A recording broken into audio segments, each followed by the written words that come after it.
विवेक Pandey ji, Samajwadi party का क्या stand है इस पर?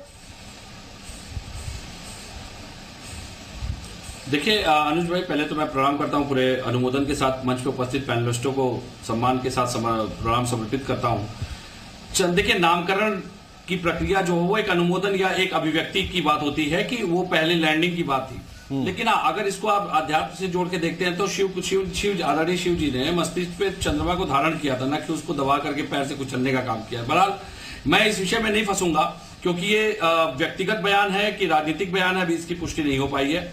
और अभी कांग्रेस के प्रवक्ता को जो मैं सुन रहा था, उन्होंने भी कहा कि उनका अपना व्यक्तिगत निजी बयान है राशिद जी का, तो ठीक है। लेकिन मेरा एक सवाल जरूर है कि चंद्रयान-3 की सफलता पर जो लॉन्चिंग पैड बनाने वाले एचईसी के इंजीनियर कर्मियों को 17 महीने से सैलरी नहीं दी गई, सरकार उस दिशा में क्या काम कर रही है? और उससे भी बड़ी बात यह है कि चंद्रयान की सफलता पर सरकार ने जो वाहवाही लूटने का प्रयास किया, पोस्टर लगवा के मोदी जी ने वाहवाही ली, उसका 32% तक बजट काट दिया था। तो मैं धन्यवाद और साधुवाद दूंगा चंद्रयान मिशन से जुड़े सभी वैज्ञानिकों को, जो इस देश को गौरवान्वित पल पे ले जाने का सुखद एहसास करा पाए अपनी इच्छा शक्ति से। क्योंकि सरकार ने तो बजट काट लिया था भाई, ये बात अलग है कि विज्ञापन, प्रचार, विदेश यात्राओं पे बजट नहीं कटौती होती है, लेकिन चंद्रयान-3 से जुड़ी बातों पे बजट काट लिया गया था सरकार द्वारा, 32% की कमी की गई थी। और उससे भी बड़ी बात, एक बात मैं कहूंगा, ये सरकार नामकरण के मुद्दे पे फंसी क्यों रही है? हाँ। इस सरकार को नामकरण के विषय से भी अलग चीजों पे सोचना चाहिए ना। चंद्रयान-3 की सफलता जिन वैज्ञानिकों का श्रेय है, उनके पोस्टर लगवाती, वहां भी मोदी जी खड़े हो गए पोस्टर लेकर के। मैं तो ये डर रहा था कि मोदी जी ये ना कह दे कि मैं चंद्रमा पर भी जाके आ चुका हूं। तो भाई ठीक है, अपनी अपनी बात है, ये मैं नामकरण की राजनीति में नहीं फंसूंगा। हाँ। हम मुद्दों की बात करेंगे। नहीं, बिल्कुल ठीक बात है विवेक पांडे जी, आप सही कह रहे हैं कि बाकी चीजों पर भी ध्यान देना चाहिए, बाकी चीजों पर भी ध्यान देना चाहिए। और लेकिन अब इसमें मुझे समझ में नहीं आ रहा है, अगर नाम रख भी दिया गया है तो इस पे इतना हो हल्ला करने की जरूरत कहाँ आ रही है? राशिद अल्वी जैसे बड़े लोग आ गए, कई मौलाना सामने आ गए हैं जिन्होंने विरोध करना शुरू कर दिया है। बिल्कुल नहीं होना चाहिए। मैं वही कह रहा हूँ ना, तो ठीक है, अब नाम रख दिया है तो इसमें क्या हो गया? अब इसको धर्म के चश्मे से देखने की कहाँ जरूरत आ रही है? भाई ठीक है, चुनाव है, मैं समझ रहा हूँ कि ऐसे मुद्दों को तलाशती है पार्टियां। सुनिए, अल्लाह अकबर, सुनिए अनुज भाई, अल्लाह अकबर और देव महाओसी दोनों का अर्थ एक है कि ईश्वर सबसे श्रेष्ठ है, ईश्वर सबसे महान है। हाँ। मुझे लगता है धार्मिक चश्मे से इस देश की सफलता को न देखते हुए अखंड भारत की बात होनी चाहिए। और मुद्दे की बात ये होनी चाहिए कि 17 महीनों से जिन लोगों की तनख्वाह बकाया, उनके घर परिवार कैसे चल रहे हैं, इस पर भी हम जवाब ले लेंगे। समीर सिंह जी बैठे, इस पर हम जवाब ले लेंगे। हाँ, समीर जी बैठे, आपने जो पॉइंट उठाए इस पर हम जवाब ले लेंगे। सलमान गौरी जी आ गए हमारे साथ, मुस्लिम धर्मगुरु हैं। सलमान गौरी जी, स्वागत है आपका।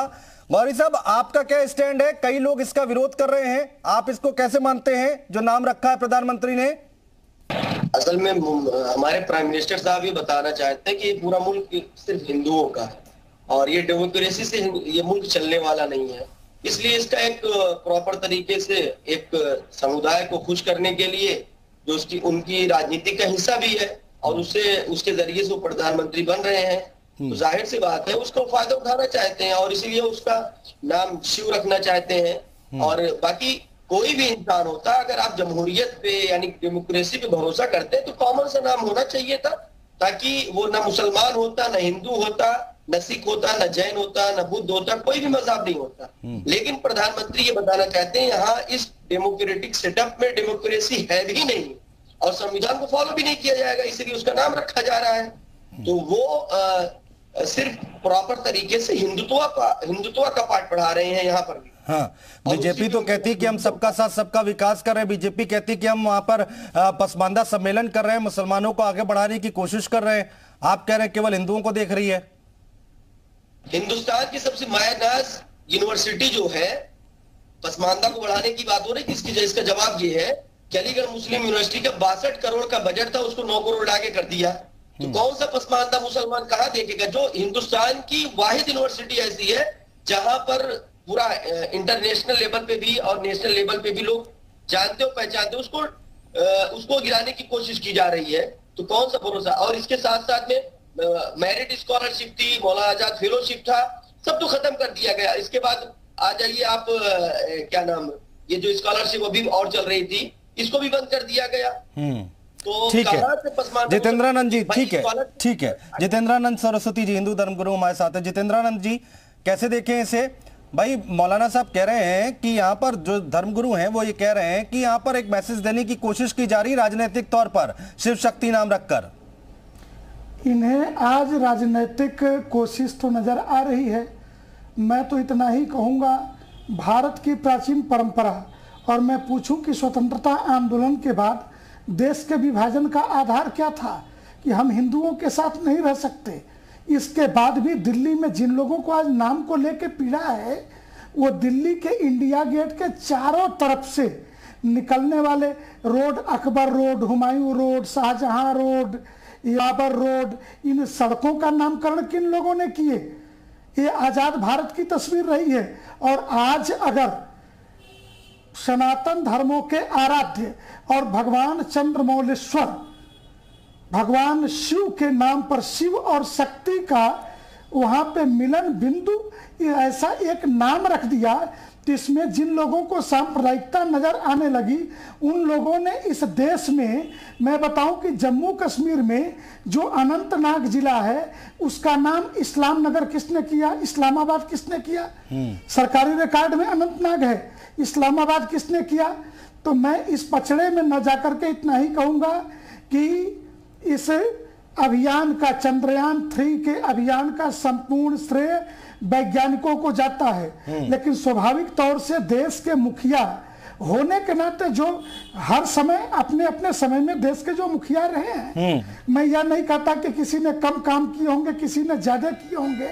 मूल्यांकन इतिहास की जिम्मेदारी है, धर्माचार्यों की नहीं। लेकिन धर्माचार्य के नाते मैं यही कहूंगा कि ये जहर जिनके दिमाग में पहले से भरा हुआ है जी, उन्हें भारत के संस्कृति के प्रत्येक नाम, प्रत्येक शब्द उन्हें सांप्रदायिक नजर आते हैं, जो इस संस्कृति में इलियास जी भी हमारे साथ आ गए हैं, रखे जाएं। लेकिन पाकिस्तान में गौरी, शाहीन, इन मिसाइलों के नाम नहीं कभी खराब दिखेंगे उन्हें। मुस्लिम धर्मगुरु, तो मैं इतना ही कहूंगा, ठीक है महाराज जी, स्वागत करना चाहिए, प्रसन्नता का क्षण है।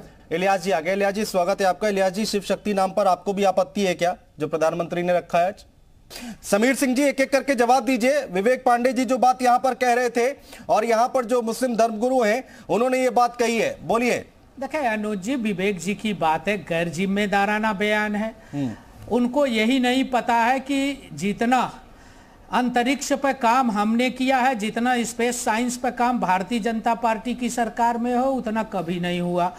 1999 में अटल बिहारी वाजपेयी की सरकार ने ही चंद्रयान के मिशन को मंजूरी दी थी। बजट हमने बनाया, पैसा हमने दिया, पैसा हम दे रहे हैं, वैज्ञानिकों को और साइंटिस्टों को प्रोत्साहन हम कर रहे हैं। सफलता आज हमारी सरकार में मिल रही है। चंद्रयान पर, दक्षिण पोल पर भारत के जाने की सफलता दुनिया के अंदर एक अजूबा सफलता है। दुनिया के तमाम देश दक्षिण पोल पर नहीं गए। और ये आरोप लगा रहा साहब हमने बजट घटा दिया। अरे हमने तो चंद्रयान की मंजूरी ही दी थी और किसी सरकार ने नहीं दी थी। 1999 में अटल बिहारी वाजपेयी जी ने चंद्रयान की मंजूरी दी थी। आपको शर्म करना चाहिए इस आरोप को लगाने से पहले। और रही बात, अभी धर्मगुरु जिस बात को कह रहे थे, उनको पता नहीं है, वो चंद्रमा को मुसलमानों के हिस्से में मत ले जाइए। चंद्रमा हमारी है, चंदा मामा हमारे हैं। शंकर की जटा से निकलने वाली गंगा और शंकर की जटा पर दिखने वाला चंद्र चिन्ह वो हमारा है। और हमने अगर शंकर जी के नाम पर, शक्ति के नाम पर नाम रखा, तो आपको क्यों आपत्ति हो रही? ये देश की संस्कृति है, ये देश की सभ्यता है। यही ऐसे चंद्रमा अब सलमान गौरी का है या फिर समीर सिंह का, इस पर थोड़ा डिबेट करेंगे। ये बात तो समझ में नहीं आई। देखिए मेरा है, मैं तो कह रहा हूं हमारा लगाव है। हम चंदा मामा कहते हैं, हम चंदा मामा कहते हैं, हम चंद्रमा नहीं कहते। हम कहानियों में भी चंदा मामा कहते हैं। और हमने जाके यह सिद्ध किया, तो उस पर समीर सिंह का कॉपीराइट है और सलमान गौरी का नहीं है। हम नहीं, सलमान गौरी का भी है। सलमान गौरी हमसे अलग अपने को क्यों रखते हैं? सलमान गौरी भारत में रहते हैं, और भारत में मैंने पहले भी कहा कि 124 करोड़ लोगों का है, कोई समीर सिंह का अकेले का नहीं है। प्रधानमंत्री 124 करोड़ लोगों के हैं, हमारे साइंटिस्ट 124 करोड़ लोगों के हैं। ठीक बात है। और जितना समाज में हमने काम किया अल्पसंख्यक समाज के लिए, अनुज जी, किसने किया?